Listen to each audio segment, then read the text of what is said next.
Good morning everyone. I am Anjali Bohra, royal institution of management in advance studies Ratlam की ओर से आपका हार्दिक स्वागत करती हूँ। सी लैंग्वेज सीखने की सीरीज में आज हमारा टॉपिक है वेरिएबल। वेरिएबल क्या होता है, ये किस तरीके से सी लैंग्वेज में यूज में लाया जाता है, ये हम इस वीडियो में देखने वाले हैं। वेरिएबल जो होता है वो मेमोरी लोकेशन का नेम होती है। हमारी जो मेमोरी होती है वो कई सारे ब्लॉक से मिलकर बनी होती है। उस ब्लॉक को नेम देने के लिए वेरिएबल का यूज किया जाता है। ये एक कंटेनर की तरह होता है जिसके अंदर क्या किया जाता है, डेटा को स्टोर किया जाता है। एक बार जब आप डेटा को स्टोर कर देते हो तब स्टोर करने के बाद आप उसे मल्टीपल टाइम यूज कर सकते हैं। अगर आपको उस वैल्यू को चेंज करना है तो आप उसे चेंज भी कर सकते हैं क्योंकि ये रीयूजेबल होता है और चेंजेबल होता है।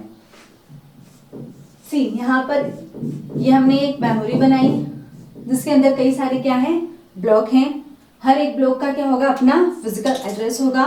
उस फिजिकल एड्रेस के थ्रू डेटा को एक्सेस किया जाता है। बट हम लोगों के लिए उस फिजिकल एड्रेस को याद रखना थोड़ा सा डिफिकल्ट हो जाता है। अगर एक ब्लॉक का एड्रेस याद रखना है तब आप रख सकते हैं, 2 का रखना है रख सकते हैं। बट इसी तरीके से 100 ऑफ वेरिएबल्स, 100 ऑफ ब्लॉक या फिर 1000 ऑफ ब्लॉक्स का अगर आपको फिजिकल एड्रेस याद रखना है तब ये आपके लिए बहुत डिफिकल्ट टास्क हो जाएगा कि किस तरीके से उसे हम याद रखें। अगर हम इसे एक रियल वर्ल्ड एग्जाम्पल के थ्रू समझें तो हमारी कॉन्टैक्ट लिस्ट है मोबाइल की, उसके अंदर कई सारे कॉन्टैक्ट सेव होते हैं। जब भी आप किसी कॉन्टैक्ट को सेव करते हो तब आप नंबर के साथ साथ यूजर का नेम भी क्या करते हैं, सेव करते हैं। इन फ्यूचर जब भी आपको किसी यूजर को कॉल करना होता है तब आप क्या करते हैं, उसके नेम के थ्रू उस कॉन्टैक्ट को डायल करते हैं। अगर आपको किसी का नंबर सर्च करना है तब भी आप क्या करते हैं, नेम के थ्रू ही नंबर को सर्च करते हैं। तो नेम के थ्रू कॉन्टैक्ट नंबर पर पहुंचना कितना इजी हो गया। जो आपका कॉलिंग होता है वो तो नंबर के थ्रू ही होता है बट उसे एक्सेस करने के लिए आप नेम का यूज करते हैं। सिमिलरली इसमें भी हम लोग यही चीज करते हैं। यहाँ पर आप देख रहे हैं कई सारे ब्लॉक्स बने हुए हैं। अब सपोज मैंने एक वैल्यू मैंने इंसर्ट की 100, ये मेरा डेटा हुआ। अब ये कहीं पर मेमोरी के किसी ब्लॉक में जाकर क्या हो जाएगा, स्टोर हो जाएगा।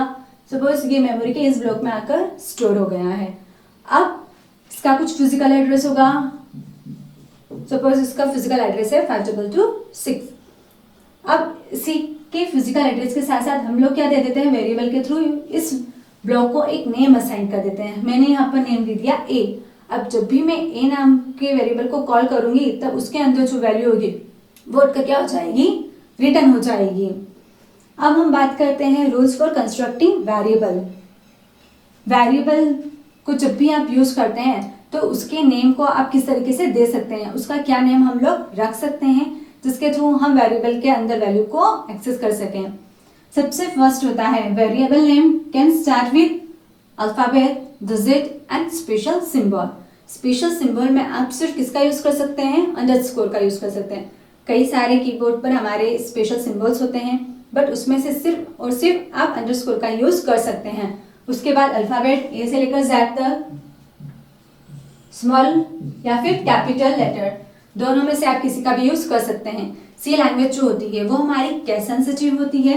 कैश सेंसिटिव होने की वजह से अगर आपने नेम दिया है स्मॉल है तो ये एक अलग नेम है। अगर हमने वेरिएबल नेम दिया है कैपिटल है तो ये इसे अलग तरीके से ट्रीट करेगा। कंपाइलर के लिए दोनों ही नेम क्या है, अलग अलग है। फिर बात करते हैं डिजिट की। तब 0 से लेकर 9 तक आप किसी भी तरह के डिजिट का यूज कर सकते हैं, स्पेशल सिंबल, अंडरस्कोर। नेक्स्ट, अब जो वेरिएबल नेम की स्टार्टिंग होती है वो हमेशा किससे होगी, अल्फाबेट से होगी। अल्फाबेट या फिर अंडरस्कोर से हम वेरिएबल नेम को स्टार्ट कर सकते हैं। फॉर एग्जाम्पल यहाँ पर मैंने दिया रॉयल। मैं इस तरीके से वेरिएबल नेम को डिक्लेयर कर सकती हूँ या फिर इसकी शुरुआत में कैसे कर सकती हूँ, अंडरस्कोर का यूज करके भी मैं इसकी शुरुआत कर सकती हूँ। बट डिजिट कभी भी जो आपका वेरिएबल नेम है वो डिजिट से स्टार्ट नहीं होगा। 1 रॉयल इस तरीके से मैं क्या नहीं कर सकती हूँ, वेरिएबल नेम को स्टार्ट नहीं कर सकती हूँ। फिर हम बात करते हैं इसके अंदर क्या हम कोमा और व्हाइट स्पेस का यूज कर सकते हैं, नहीं। जब भी आप वेरिएबल नेम देते हैं, यहाँ पर आपने दिया कॉन्टैक्ट नंबर, अगर आपको देना है तो कॉन्टैक्ट नंबर के बीच में आप स्पेस नहीं दे सकते हैं, ये क्या हो जाएगा, इनवैलिड हो जाएगा। अगर आपको नेम देना है या फिर अगर आपने नेम दे दिया इंटीजर, तो ये भी क्या हो जाएगा, इनवैलिड हो जाएगा। क्यों? क्योंकि ये क्या है, एक रिजर्व कीवर्ड है। रिजर्व कीवर्ड का यूज हम लोग वेरिएबल डिक्लेरेशन में नहीं कर सकते हैं। सी लैंग्वेज के अंदर कुछ रिजर्व वर्ड्स होते हैं जिनका यूज आप वेरिएबल डिक्लेरेशन के लिए नहीं कर सकते हैं। नेक्स्ट हम बात करते हैं, ये तो हुआ वेरिएबल नेम के बारे में। अब वेरिएबल को डिक्लेयर किस तरीके से करेंगे। फर्स्ट हम देखते हैं वेरिएबल डिक्लेरेशन कैसे होता है। जो वेरिएबल का डिक्लेरेशन होता है उसका कुछ सिंटैक्स होता है। सबसे पहले वेरिएबल नेम के आगे आपको देना होता है डेटा टाइप, उसके बाद हम देते हैं वेरिएबल नेम और एंड में end of the statement. End of the statement देना आपको कंपलसरी होता है, जो बताते हैं कि ये लाइन यहाँ पर क्या हो चुकी है, एंड हो चुकी है। ये है इसका सिंटैक्स। अब हम एक एग्जांपल लेकर देखते हैं।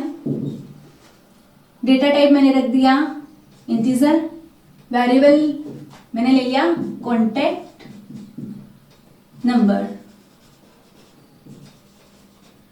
ठीक है।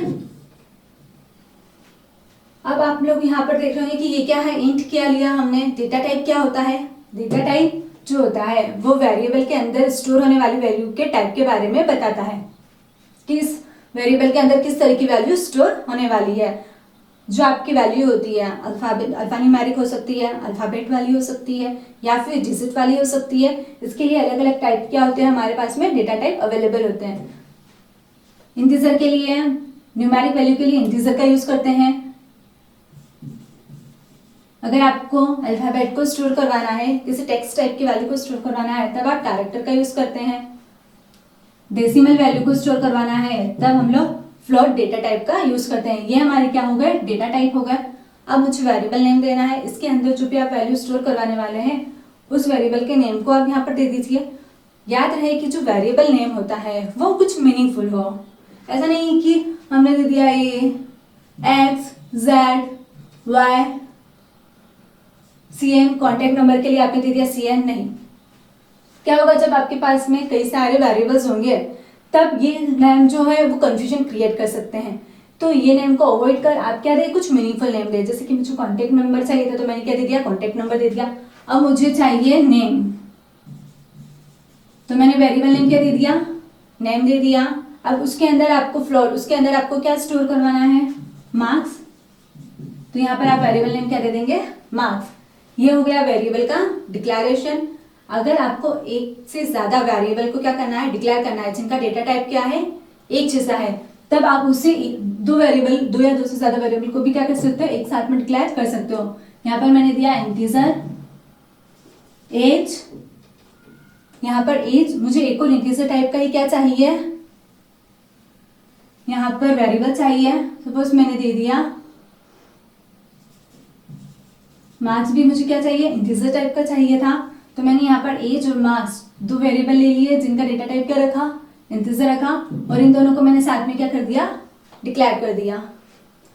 अभी ये क्या करेगा, मेमोरी में जाकर एम्प्टी स्पेस क्रिएट कर देगा।